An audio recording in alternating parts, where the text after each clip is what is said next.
Greetings all, I'm Aaron Mills, and welcome back to Look Up on the Screen, a retrospective of Superman in cinema. Last time we looked at Superman Returns, which was the first successful of Warner Brothers' many attempts to bring Superman back to theaters in live action. It was a success, but it wasn't a big enough success to justify making a sequel. And as a result, Warner Brothers put Superman on the back burner once again for the big screen. But the small screen was another story. In 2006, Warner Brothers started aggressively pursuing the home video market by launching Warner Premiere, a division exclusively devoted to direct-to-video film productions. The idea being that it would serve as a way to make cheaper follow-ups to movies that did well at the box office, but, much like Superman Returns, not well enough to justify the expense of a full sequel. They would wind up making spin-offs and sequels to films such as The Dukes of Hazzard, House on Haunted Hill, Get Smart, and The Lost Boys. One of the other ideas, though, was to use Warner Premiere as the distribution vehicle for existing film series and new film series ideas. On the existing front, you had stuff like the Tom and Jerry and Scooby-Doo movies, and one of the new ideas was what has now become known as the DC Universe line of original animated films. The idea was to take popular comic storylines, or successful ones, or graphic novels that had done really well, and adapt them into animated feature films. The early days of this project would be masterminded by Bruce Timm, who had considerable success in launching the DC animated universe, and while there had been movies released before using the DCAU as the launch point, see Brainiac Attacks, the new line would be deliberately targeting an older audience, with the majority of the film shooting for a PG-13 rating, and later some R-rated projects, since they knew that they wouldn't need to kowtow to television broadcasting standards. And so, in 2007, the first DC Universe original animated movie was released, an adaptation of a 1992 storyline that rocked the nation and the world, the death of Superman. It was appropriately going to be titled Superman Doomsday. However, it was not exactly a full adaptation of the story. The original Death of Superman story ran through all four of the then-published Superman titles: Action Comics, Superman, The Adventures of Superman, and Superman Man of Steel, with a couple of issues of Justice League and Green Lantern providing extra context. The full story was split into three arcs: The Death of Superman, Funeral for a Friend, aka World Without a Superman, and Reign of the Supermen. The Death of Superman was published through 6 issues across various titles in November of 1992. While DC Comics had no intention of killing Superman off for good, they did suspend all publication of Superman titles for 3 months in order to keep his return from being leaked in the order solicitations for comic shops until they were ready for his return to be public. Funeral for a Friend ran for 10 issues in the various titles, ultimately finishing with Reign of the Supermen over 21 issues, plus Superman number 83, which was published after Reign of the Supermen, but acts as an epilogue to Funeral for a Friend. The big hook for Reign of the Supermen was the idea that no one, not even the readers, would be absolutely certain as to who would be the actual Superman. Because with 4 different titles being printed every month, that meant that the 4 creative teams would have the ability to create their own Superman. Our 4 candidates included the Eradicator, a darker version of Superman who showed no qualms about using lethal force when taking down criminals, the Cyborg Superman, who was initially what exactly he claimed to be, then we had a new Superboy, who was a clone of Superman, and finally the Man of Steel, aka John Henry Irons, a brilliant engineer who had left his original job as a weapons designer when his weapons were winding up on the streets, but after Superman's death created a power armor suit to get the guns off the street in honor of Superman, who had just saved his life prior to the events of the original story arc. Of course, as time went on, it was revealed that none of them were actually Superman. Steel never claimed to be Superman in the first place, and Superboy was obviously a self-admitted clone. So those 2 were more or less immediately eliminated. The other 2 turned out to be former Superman adversaries. The Eradicator was a Kryptonian artificial intelligence who once tried to convert Earth into a new version of Krypton before Superman stopped him.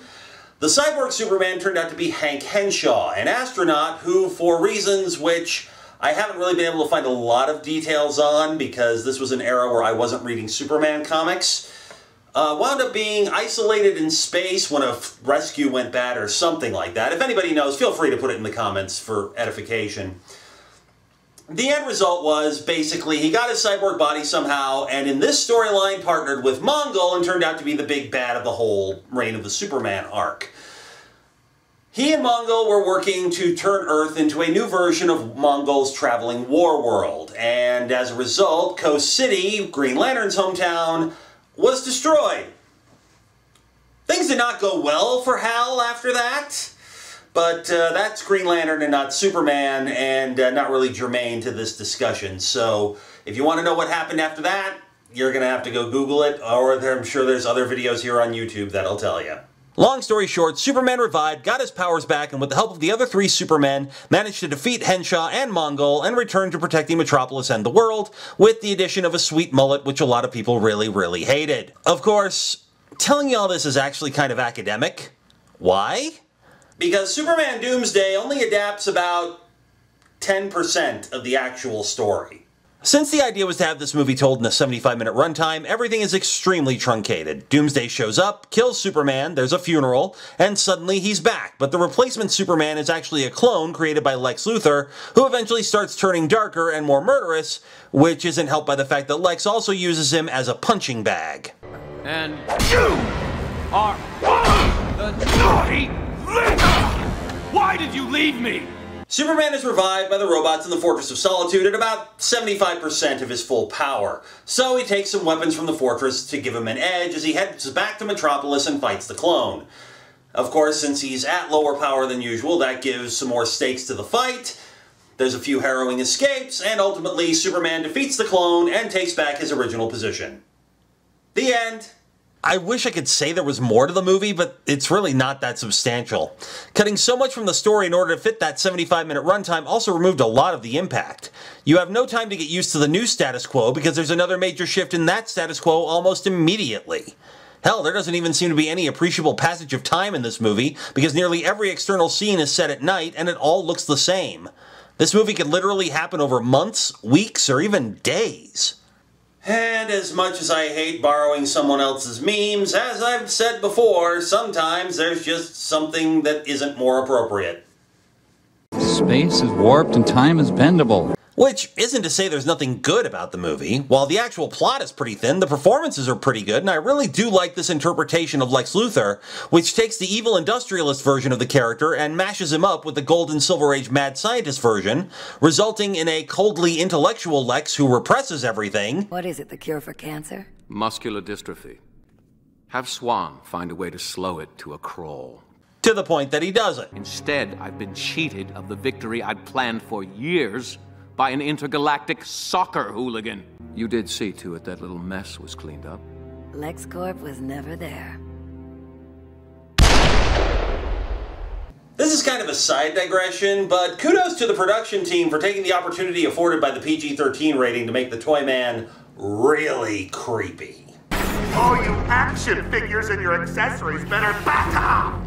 Or the kiddies are coming down the hard way! Kersplat!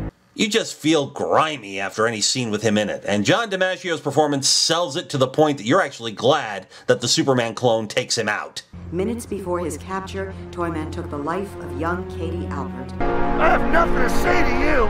How about goodbye?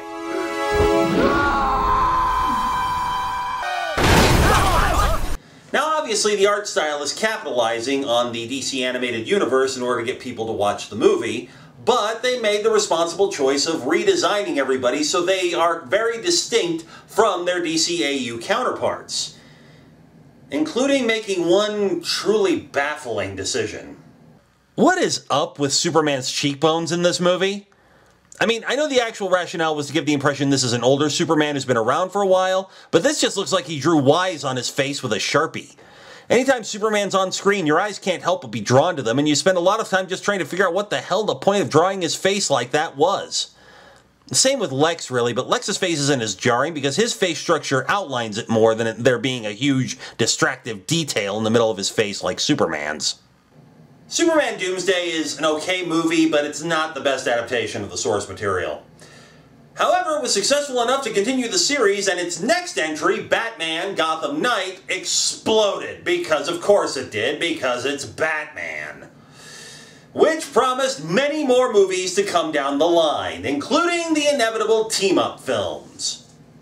Which is what we're going to talk about next time, as Tim Daly and Kevin Conroy reprise their DC Animated Universe roles in a world where the worst possible thing happens, and Batman and Superman find themselves on the run from the law, the government, and their fellow heroes in Superman, Batman, Public Enemies.